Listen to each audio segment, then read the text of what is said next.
greetings, one and all. We are back for our world of Mork Borg, and working title. Still don't have one really set in. I want to go with Beast Within, but then I went with Mork Borg Descent. I kind of liked it. But anyway, in our last session, we met our Kat. What was the phrasing you used to describe our characters? Absolute fucking scum. Thank you. We met our absolute fucking scum of a group. We have the savage from the wild. We have an absolute brute that believes his way or the highway. Then we have the man who will literally can possibly talk someone to death. Thought we'd ever see that in a game, but there we are. I'm gonna have to roll damage for whenever fucking Argerix talks now. Shit. Then we have Eggerton, our magnificent man who just borrows everything. I mean, good lord, all that silver he got the last session, astounding. And then all right, Kat, I want to make sure I pronounce her name correctly. It's Palta. Palta, thank you, because I was saying that completely wrong the entire last session. I was saying Palma, so it's Palta, and then Palta well, you know what? Palta is still a mystery to us all. All we know is that she's holding on to Mother and that she is a survivor of the massacre that happened at the Valley of the Unknown Dead. And as we were introduced to this true absolute fucking scum of a group, they were all sentenced to death because each one of them is a natural disaster in their own right. And they were taken to Fob and the crypts in the Shadow King's palace down to the laboratory of one individual by the name of Dr. Satan, and they were all given a string, caused a change to come about each one of them, that they're, well, basically what makes them, who they are, why they are the embodiment of that sin they are, and it causes it to literally rip out of them if they choose to ignore the catalyst that they should be, fighting against. So after they were making their way out of the sewers, after waking up near the exit, they encountered a astral projection of really a truly horrid Vicard. I mean, even from that distance, they could still smell him. How a smell comes through astral projection. So they were told that now the game has begun between the Lich and our absolute fucking scum of a group. And they must, if they somehow find a way into the Valley of the Unknown Dead towards her, they need to bring an end to her strange citizen, her private army. Yes. In every other portion of the Dying Lands, armies are like hundreds of thousands of troops. The Lich Queen's is 11 individuals. That should tell you how dangerous these strange citizens are. And they have been told that their first target is Gunther, the murderous bastard scarlet son of the merchant. As they were leaving the sewers, they found themselves in the cursed graveyard of Gravitas, and through your typical RPG bullshit of magical dice rolling and mechanics, Kat had an ability that let her solve the puzzle like fucking that.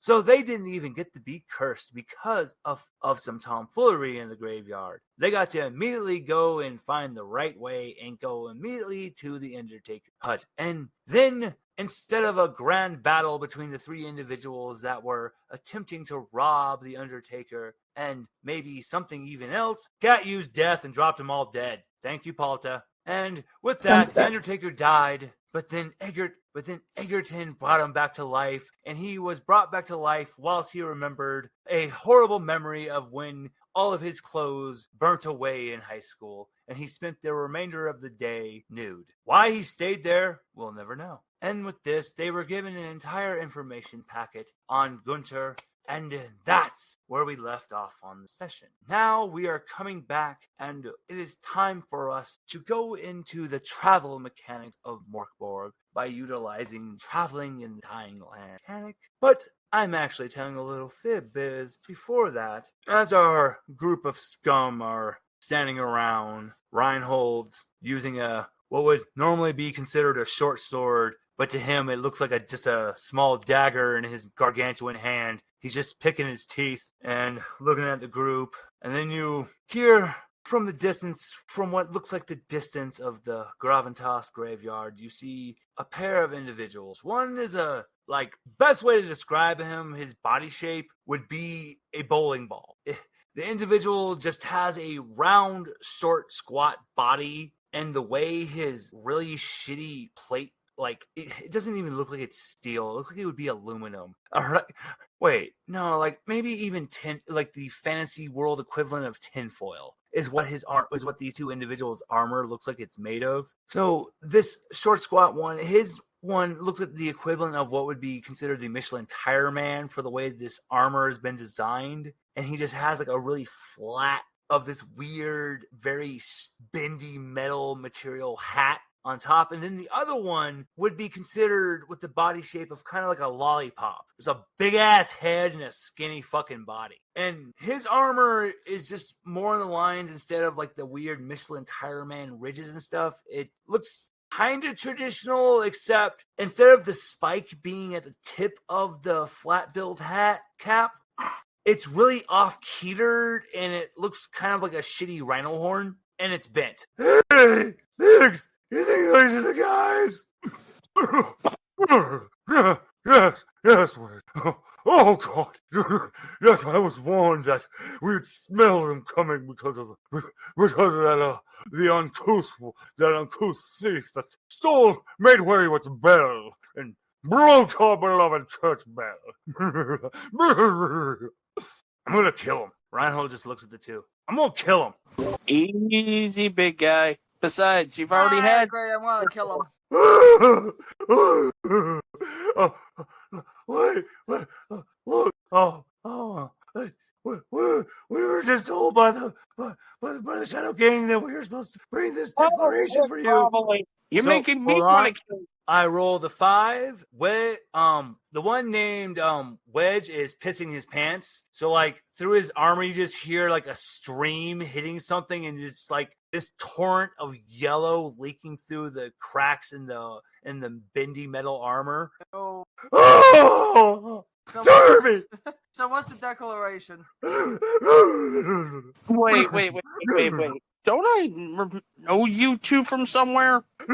So if we're gonna do this, I want you to roll for me. Let me pull up my GM screen. So we're gonna make this a DR8, and I want you to roll for me. Yeah, let me pull up your sheet, and we're going to use.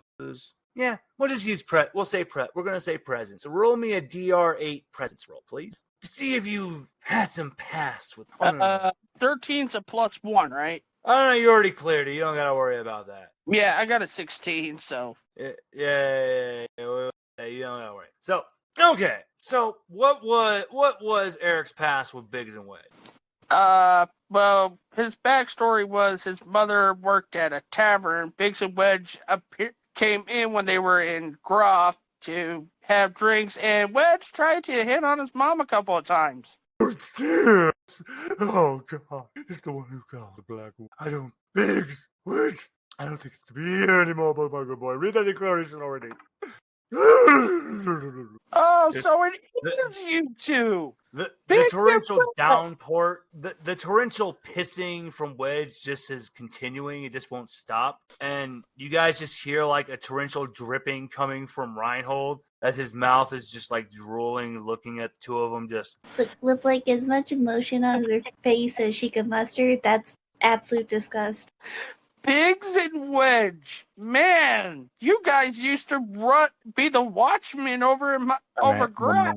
Hey Wedge, how's that knot on your head my mom gave you with that skillet? Okay, so I just did a couple rolls here. So as Biggs is getting ready to respond with some kind of smart-ass comment, Reinhold, because I rolled a 2 to see if Reinhold would be able to resist his call the gluttony at the moment, and to resist his anger as well, because I need to explain a little something. Reinhold is extremely fucking pissed because he's been told he can't do something, that he can't be free. So he's hungering to prove something, that he's the one that is going to conquer these lands and that he's going to become the new king. So he's basically did the whole teleport behind Biggs.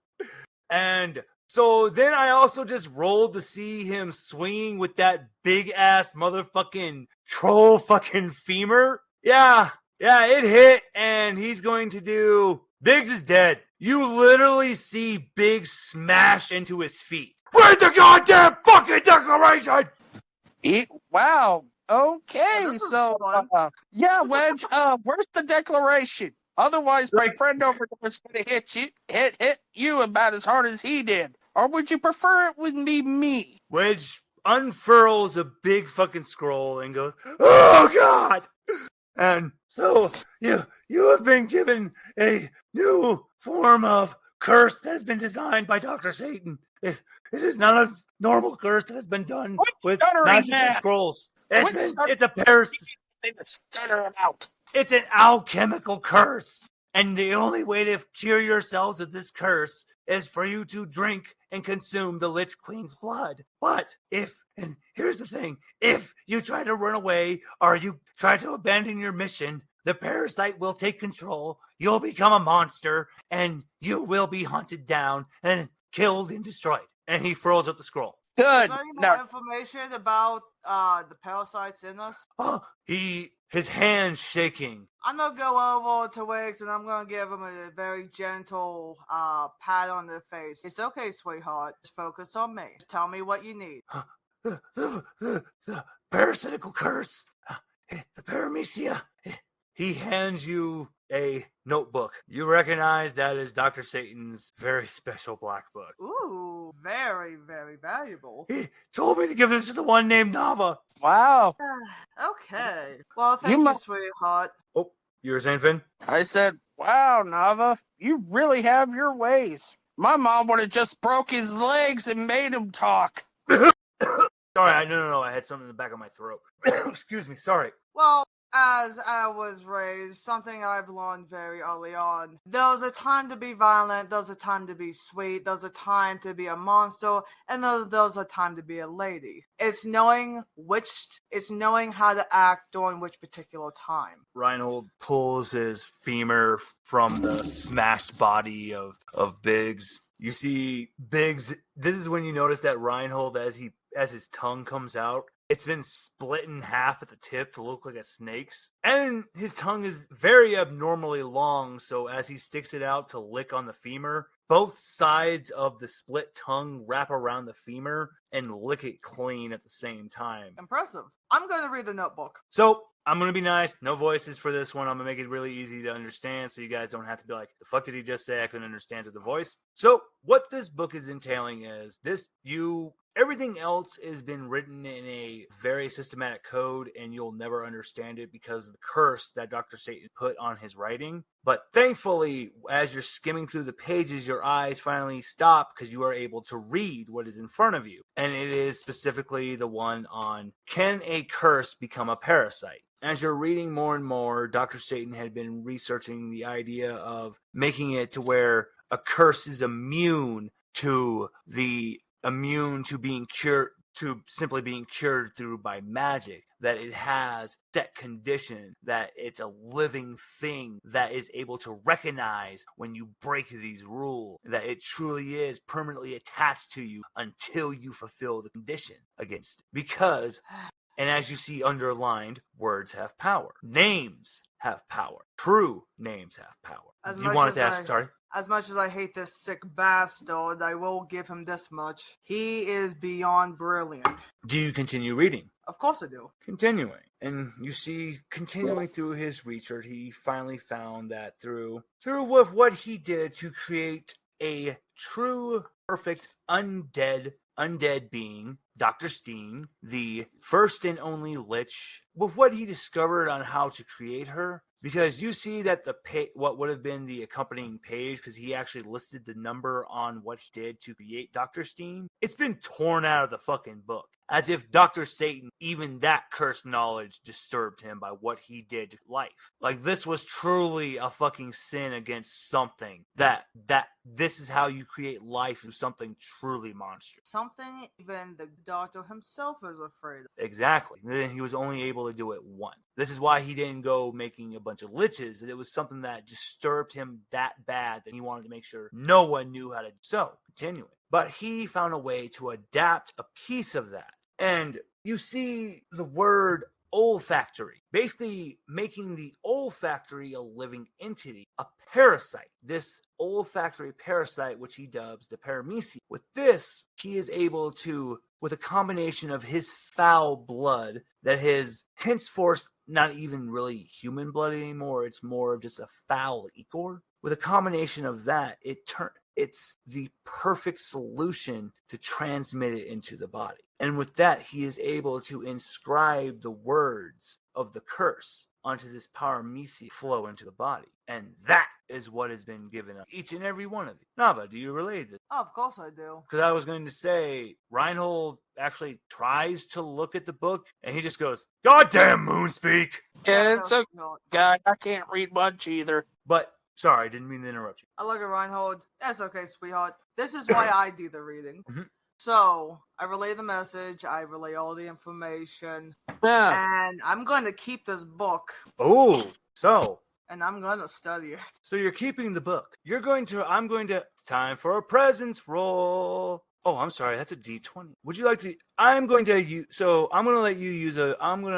Reinhold's going to give you an omen to re-roll that because she rolled a 4. I'm going to let you use, Reinhold will let you use an omen. This time you pass because I needed a 12. You got about a 5. You got a 2, right? Presents? I It's think okay. so. So the book in your hand, this thing's alive because as the page on the cover of the book, an eye opens up, looking around. Long time no see, sweetheart. It looks at you passionately. The book grows larger, like a spell tone. Okay. So you're growing, or you're just happy to see me? The book, you feel if you said something like its name, you would fully gain access to some of its knowledge. Well, I am going to say its name. Since I was an experiment of Dr. Satan's before. You heard him at one point in time, as he would passionately stroke the spine of the book, he would go, "Ooh."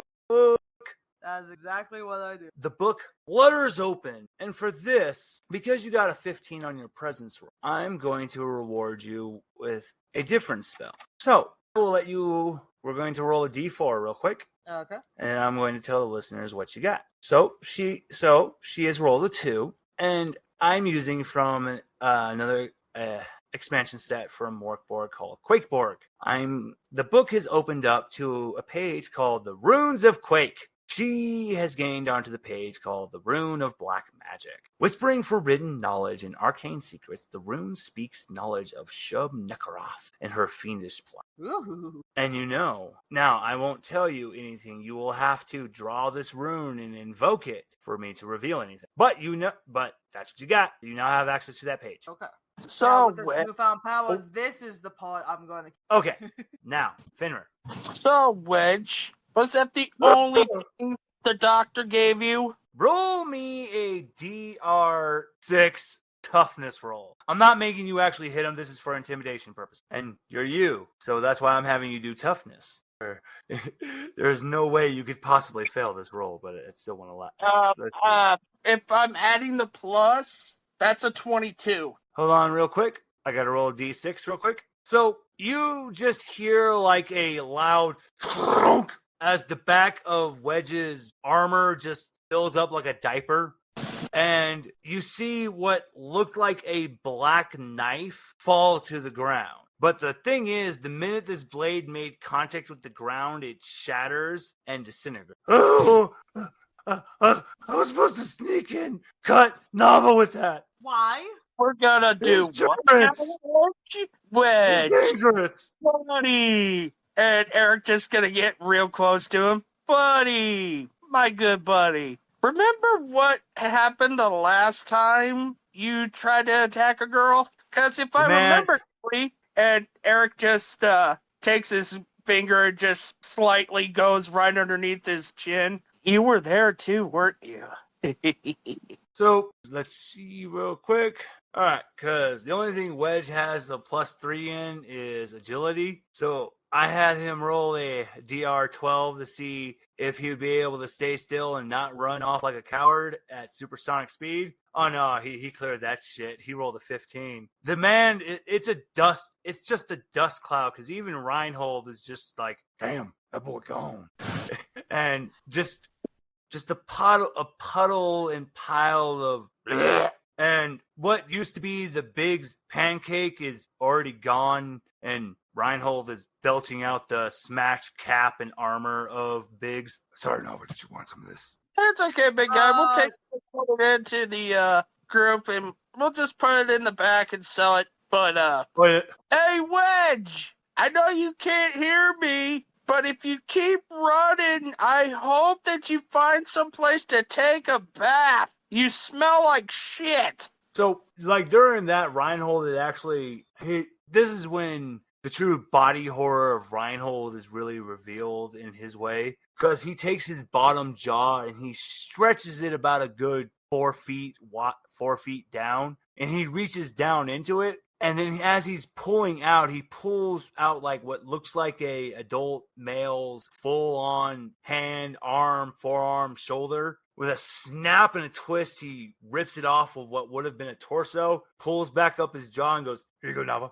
I'll take him. I'm gonna. And as he's snapping his jaw, and Reinhold looks over at you, looks over at Argrix. Yeah, fancy man. Well, I know you're not talking to my real fool, Tingle. Well, I was actually going to ask, can I borrow the Laffy Man? Well, I suppose just try to return him in one piece, shall we? Oh, don't worry. He's going to be in the best 2 hands. Well, best 4 hands I possibly know. Sid, I like you. Vicious. Sid, vicious. Yeah, boss. You see the strange monkeys come out of the shadow of Reinhold, and he goes, all right, fastball special. So Sid, that's when Sid, he goes and he grabs Tingle by the butt cheeks and lifts him up. And this is when you guys notice in immense horror that the little monkey's arms have just become bulbously muscular. And I'm not talking the cartoony way, I mean the horrifying body horror way. So it's just terrifyingly disgusting with how big and veiny these things have become. And Tingle's just, ah!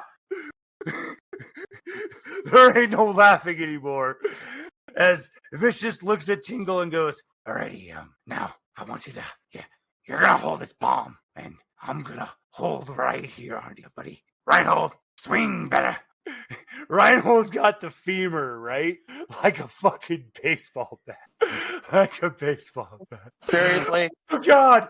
Here we go, guys, because I just rolled an 18. So here we go. So, with a mighty throw to win, this is when Sid does it, his leg just boom shatters to where all the what would have been the fur on the leg like disappears from how buff the leg gets as it smashes down into the ground. Like literally it goes down to his knee from how hard it smashes into the ground. And then he launches Tingle. Tingle's just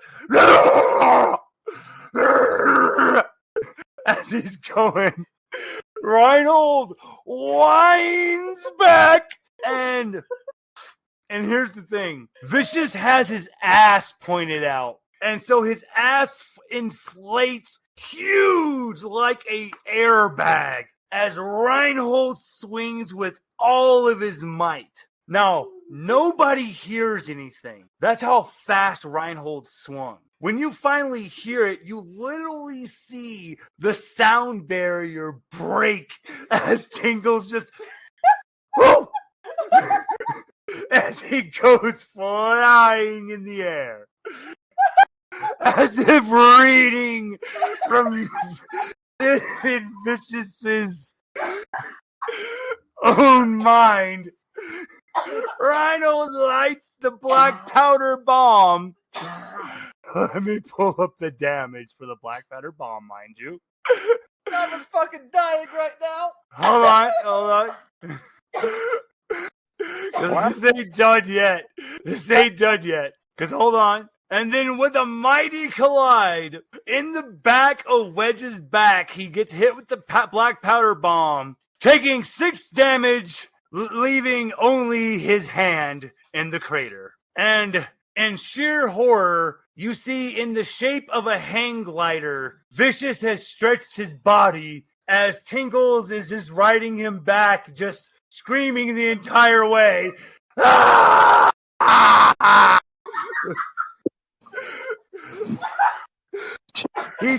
And then shifting into a parachute, he lands gently, safely next down to Argrix. And Sid and Vicious plop down next to him, dust off his shoulders. Good working with you, buddy. They disappear into Reinhold's shadow. Thanks, man. Couldn't have done that without you, my fancy pants friend. As he smacks you in the back, Argrix. Just see me like roll across the ground. I'm looking like Sonic the Hedgehog, just like spiraling across the ground. Eric's just gonna stop him with his foot. And oh, wait, are you sure you want to do that? Argrix, yeah. Okay. I'm gonna need you to give me a DR 14 toughness roll, please. Sir, do you not understand the style and grace that is before you, that is Argerix? This man knows how to make any pratfall into his motherfucking situation. When he said spin like Sonic the Hedgehog, he went spin dash, fool. I got an 18.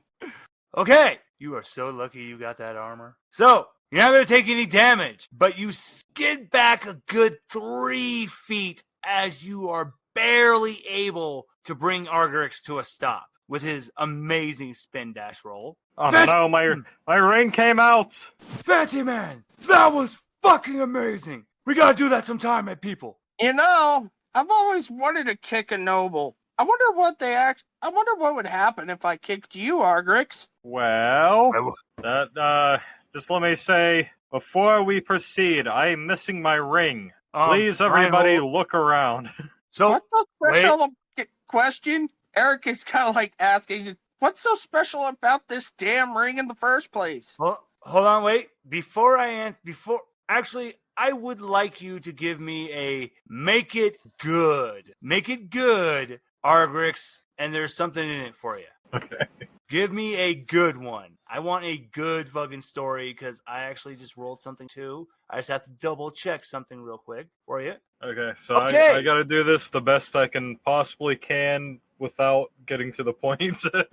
Because inadvertently, Reinhold was the one that this was coming down to see if this would, but this is cool. Alrighty, so go ahead. Take it away. Story time. Well, it's kind of personal, but I guess I can consider you all friends now, traveling and spreading the word of democracy. Well, this ring is special to me because back when I was just a wee lad, when all I wanted to do was sing and dance and exploit tyranny, there was a peasant girl, filthy, disgusting, uneducated, but yet she always smiled, and I could never figure out why. Here I had everything, and this girl barely had crumbs to eat, and yet I felt bad, and one day I finally spoke to her and said, "Why are you always smiling and happy? You're a wretch, and I am a royal!" She couldn't speak, I found out. She just smiled, and I saw her little stand selling rings. Sure, they were crap quality, handmade, but she just smiled and she handed me one. And on the inside it said friend, and though I could never hear her voice, that smile just kind of made me think I could do so much more for the people instead of this. Douchebag. But then I smelt rum in the air, and then I went to get a tattoo. I forget what it was. I think it was a rocket ship, but I forget where. So just indeterminate amount of time later, as Reinhold finally, as he's been digging around in the grass blades, he goes, "Found it!" But as he did, the power of, as I said, words have power, and the power of this blowhard's fucking long-ass windbag speech, it has affected the ring to where the ring literally crumbles away into dust. And see, here's the thing. This literally violates the law of physics because fucking gold is not supposed to be able to corrode. No! He corroded gold. But here's the thing. Even as the gems somehow miraculously corrode away from this as well, from age, what is left is actually a reliquary is actually a Tunanbay reliquary. It is a pair of magnetic stones that crackle and fizz when rubbed together. When the square stone is near danger, the round stone glows in a dull orange. The stones can lie. Dibs. Reinhold looks over at Argus and goes, "Is it okay if I give it to Egg?" Eggy will borrow it if not. I tell you what, Eggy, you may borrow it with the intention that I get it back when I say. The ring itself meant more to me, but I got the piercing down below to remind me. Eggerton will open Oh, sorry. I was gonna say. So you go first, B. Eggerton's gonna open a pouch on his random assortment of pouches on his pants, and will pull out a handful of cheap, kind of shoddy rings, and he says, "Eggy has backups if you want." That is way better than what I was gonna do. I love it. Sure, my emancipated friend. No, Eggy can use the bathroom.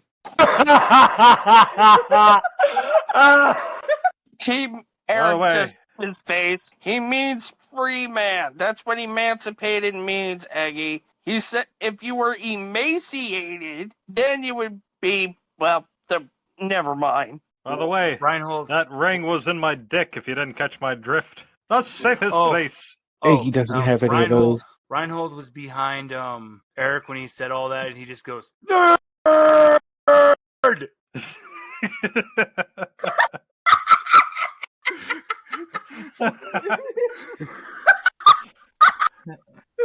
As an aside, I think Eggy meant constipated, not emaciated. I got one more thing to say before I go ahead. mute my mic for a bit. Sorry, take it away, man. This is just a thing that I'm gonna try with my character because I can't finish stories, but I can finish jokes unless you count that as a story.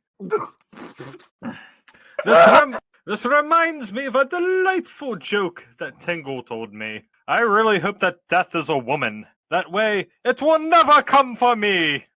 So, at that moment, because Tingle this entire time, he's just been standing there with just 1,000-yard stare and just constantly screaming, just ah!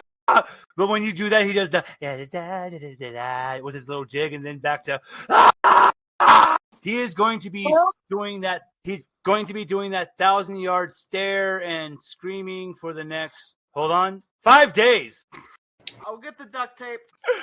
Yeah, 5 days? That's less than normal. I'll go get us something to cover our ear, put in our ears, so we can sleep somewhat peacefully. Yes, Malta. As soon as that joke went through, she immediately burst into tears. Yes. Okay. Wait. Question. Yes.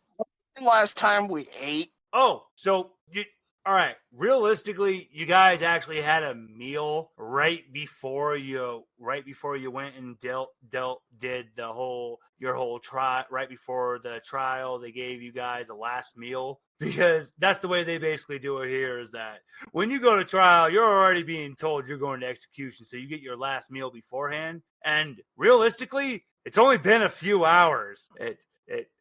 We haven't started traveling yet. We were actually just about to start the actual beginning of the session. Yeah, I was just curious. Oh no! I was just going to say I was just about for us to ask who would like to do our very first travel roll. Me. I will tell you what. Okay, Kat can go ahead. Okay, so let me tell you what dice you're going to. Let me just tell you what I need to roll. Okay, set it up real quick because, as I said, we're using the Roads to Damnation mechanic. So roll me a d6 real quick, Kat. Just gonna say you never want me to roll these. By the way, I'm happy. So we're going to be traveling for 12 days. Oh. So guess what? Every 3 days, we're all going to get a turn to do 4 different roles. Since this was Kat's turn for the traveling, she's going to get to do the first incarnation of this. And this is what we'll do after we reach Galgenbeck. because the session will finally come to we'll reach the end of the session when we actually reach Slushwick. So I said that these travel camp sessions that's why traveling is literally a session by itself. We got a lot of time. So we will be playing for 12 days. So for the first 3 days, let's see what happens on the first day. So let me pull up the chart so I can ask you first batch of questions. Because we actually all each have at least a day of food, of ration. Because we all should have rolled a D4 to figure out how many days of food rations. You got 4, by the way. Because Reinhold has 4 days of rations. Nava has 4 days. And if you didn't do the initial D4 roll, go ahead and do it now. That'll tell you how many days worth of rations you were given. Eggy has 3. I have 4 and I guess a wagon. I don't know if that comes into play yet. That's actually going to make traveling really easy. And oh my God, that makes things. Oh, I'm going to give you everyone gets advantage on all these rolls because of this. I also have the donkey. That just gives double advantage because now Reinhold doesn't have to pull the wagon. Oh, I was just gonna make Tingle do it. Once again, that would have just gave double advantage because Tingle is riding on the donkey. Alrighty. So wait, did you say? Hold on. Wait. Did you say that he's riding on the donkey or under it? You know what? You know what? Just because of that, Tingle has been, when he was, because he was worried about falling off, he kind of tied a rope around his waist onto the donkey. But the way he did it, he tied it to where it was just a circle on the waist of the donkey. So he spun around from the top of the back, and now he's underneath the belly. And he's just, still. Eric kind of pops his head out and sees this. Hey, everybody, look at this. A jackass underneath another jackass. Monster. One might say it's the jack and the ass. God damn it. I'm loving this already so much. Oh, Okay. yeah. Hey, Every time he flips over. Margaret. Hey, Eggy, got a joke for you. What do you call a guy stuck underneath the donkey? Yeah, I didn't hear like 90% of that. Fool. He said, what do you call the guy under the donkey? What do you call him?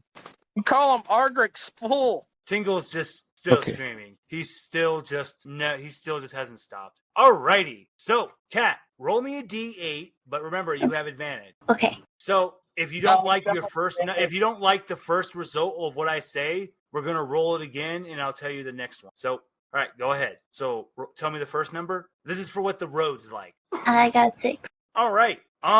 You got the best number besides an 8. It's a well-used road. Nice, smooth. Do you want to roll again, or do you want to keep that one? No, I'm good with that one. Alrighty. All right. Now I need you, because I almost forgot. We gotta do the weather. This is more entertaining than the last donkey show I seen. Good job, Tingle. Monster. Yeah. Great job, Tingle. I just hope that he doesn't get pissed on by the donkey. I mean, that would be kind of disgusting. He's just still screaming under the donkey. Yep. And he's getting pissed on by the donkey. Called it. You did this. That's why Tingle is just looking at Eric, and you can tell in your heart of heart from what he's screaming, he's saying, "You did this." And Eric just looks at him and just goes, "And I love every minute of it." Okay, so Kat, we're gonna roll for an event by the road. So roll me a D20 real quick. 10. Oh, so your first choice is either we encounter a monastery, roll again, 15. or we run into a few mercenaries and they're guards, D8 guards. So what would you monastery want? sounds nice. All right. So as this group of absolute fucking scum are walking, you hear a chanting and you see a beautiful monastery, like literally right there by the side of the road. And oh boy, Nava, you recognize these people because these are the monks and nuns. They are the cultists of Necrobol. Oh god damn. And sadly, you know that this cult they are all most definitely cannibal. And as you think this, the kindly, what would be like a Father Friar, smiling, just hello there, would you like to come in and have some bread and soup? Eggy's not allowed in those anymore because of the bell thing. The monk looks at Eggy and goes, you! And because this is just an event, and this is actually, and it's not classified as an attack encounter, I give you guys this. This is a freebie for all of us as we all run off as they chase us away with very, very sharp knives. It's that typical torches and pitchforks mob chase. Not again! Man, this is like the last time I went to grab. Oh, there he is! Grab your torches and pitchforks and anything shiny. God, I thought Polta wanted soup. Oh, what was that? What was that? Cat? I said Polta wanted soup. Yeah.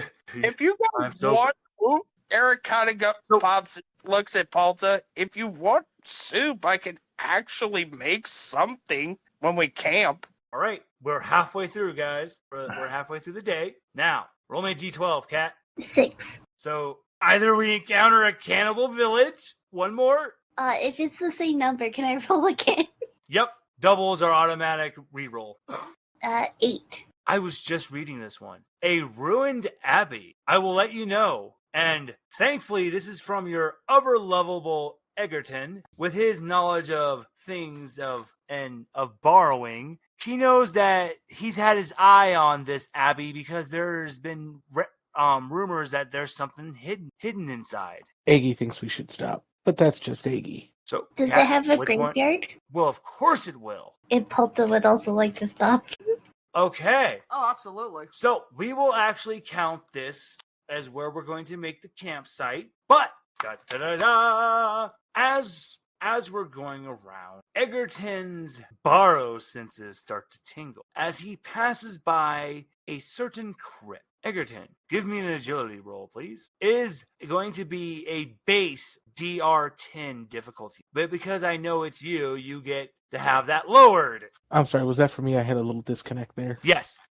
So okay, I'm going to rolling? need you to do me, it's a base DR10 difficulty agility roll. Well, I make those all DR10 anyways. All right, let me make sure I got I the right crit. one. You crit? Yeah. Okay. So I'm going to let you do a free attack as well. These are the lesser. It's the better way to call these things. These are the lesser experiments of the Lich Queen. They're called grunts. And just to show you a picture, that's what comes out as it's holding this strange, like, black powder shotgun. So go ahead and give me an attack roll. You're just gonna roll a d20 plus your A D20. Yep, d20 plus your toughness. 15. Dear God, What have I done? you're definitely hitting him. Roll your damage real quick for whatever weapon you want to strike him with. Oh, I forgot to write the weapon damage down. Sword was under, what, D6, I think? Yes. 3. Oh, so now here's where this is a really fun mechanic of Mork Borg. It is morale. Because now I'm going to roll 2d6 because you just took out half of his life. What did you do when he came kicking through the crypt? Iggy would have had his rapier kind of ready. So as soon as he came bursting through the door, he just pierced straight into him with it. Oh yeah. And so in Mork Borg, with certain actions, like either like a really cool action a player does, or if you take out half a monster's health, or if they witness like a higher rank monster die, you can affect their morale. And so I just rolled 2d6 and I rolled a 5. Well, in Mork Borg, when you roll a 4 through 6, the enemy surrenders. So it drops its fucking shotgun and drops to its knees, holding its hands in the air and goes, "Hey man, don't kill me. I surrender." Eggy will let you live, but Eggy wants to borrow your shotgun. "No problem. I was going to give it to you.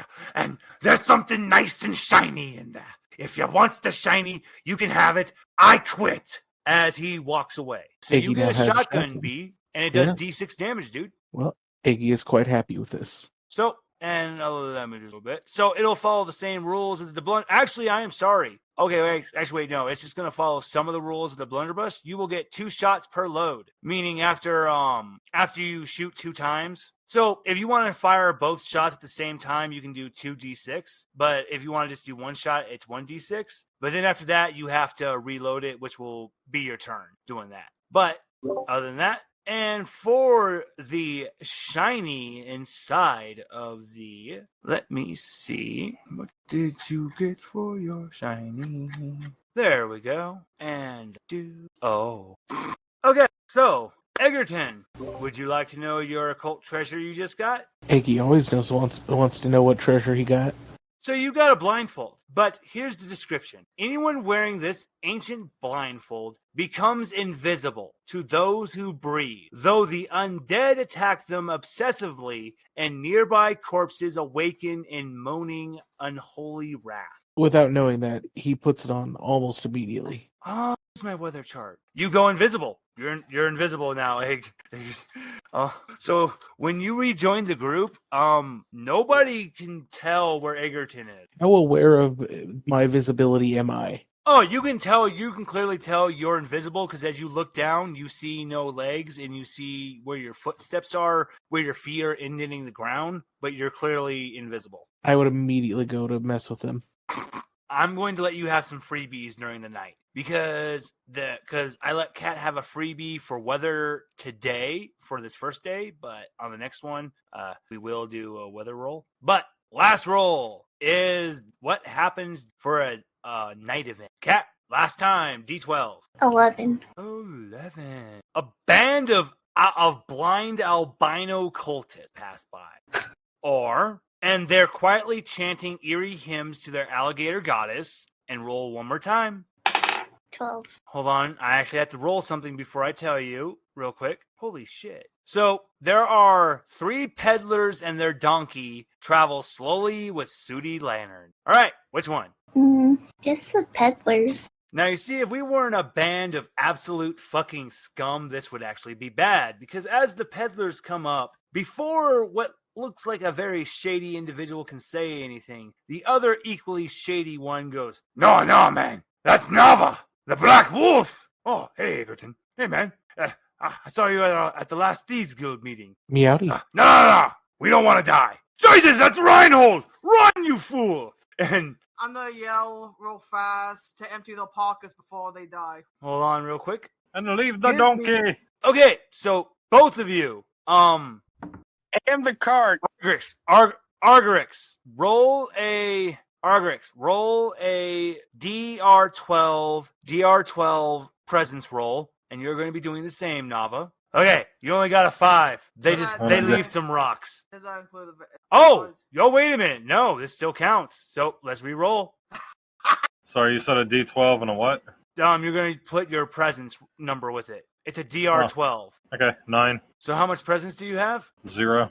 Okay, not enough. They keep riding their donkeys, but they do leave 100 silver. Oh, I'm taking that. All right, Eric, do the same. Give me a DR12. Give me a DR12 presence roll. Oh, I already rolled. Oh, no, Yeah. Eric. I ain't for Finner. 16. Bubby, 19. They cut the donkey loose as they leave it. So now there are now you have 2 donkeys, and Nava now has 180 silver. Hey, All right. So anyway, while this is going on, Eric is getting ready to like he said he was gonna cook. okay, you know what? Now we're really gonna have fun here because I have a chart for this. So hold on, let me pull it up real quick. So I want you roll me a d6, please. I got a 4, good sir. Okay, you make some delicious gloomberry mix. And look, Reinhold's not rude. He's going to eat. You can't make your choice from reading that. Would Nava eat? Very miss. Does she have knowledge of the... You know what? Presence roll of Gloomberry specifically. And because of who you are and your knowledge of where you've been, I'm going to make it a DR10. So, you meet it. So yes, you know Gloomberry very well. I'm going not eat. I politely decline, saying that I'm full because of Reinhold share a leg with me earlier. Reinhold goes, more for me! Here you go. And does anybody else eat the Gloomberry mix besides Eric and Reinhold? Yes, but I gotta get someone to feed me. Eggy would feed her and himself. Okay, Argerix, do you eat it? Because Mom told him never to leave a plate behind. So, as a goodwill gesture to my jester, I'm gonna give my bowl to Tingle, because I still got beef jerky, and I want to show that I really appreciate him. Okay. Eat up, Tingle! So, Eric, Reinhold, Polta, Eggerton and Tingle are all gonna do DR12. DR12, let me see, toughness rolls. I'm going to tell you what this is specifically against in a second. First is going to be Tingle. Tingle has no... Oh, no! Tingle doesn't have toughness, so that was Tingle. Now Reinhold. Oh, thank God! Reinhold has a +2. Wait. Oh, no! Reinhold failed! Okay, so everybody else tell me your numbers. 11. 14. Ooh, that's 3 people. Well, And it was Eric... 12. Oh, wait, so you passed B? No, for her. She had 14. Oh, no, I meant just, Egerton fell. That is 17. Okay, so this is that moment as everyone's eating. This would be that moment when the mountain trolls, the Hall of the Mountain, the Troll King will be playing the little bum. Hall of the Mountain King? Yep, the Hall of the Mountain King. You just slowly, as they're eating, and then suddenly you see Tingle stop screaming enough as he started eating, and then its eyes go super large as you just hear the most loud, explosive fart as he goes flying in the air as the most violent, explosive diarrhea begins. Before Reinhold can start laughing, he grabs his stomach going, "Ah!" And as the music's going even harder, crescendo, he starts spraying explosive diarrhea. And then Eggerton looks and just goes, "Meh," as just explosive diarrhea goes behind him. Not the first time. As Tingle falls on a branch, and you just hear a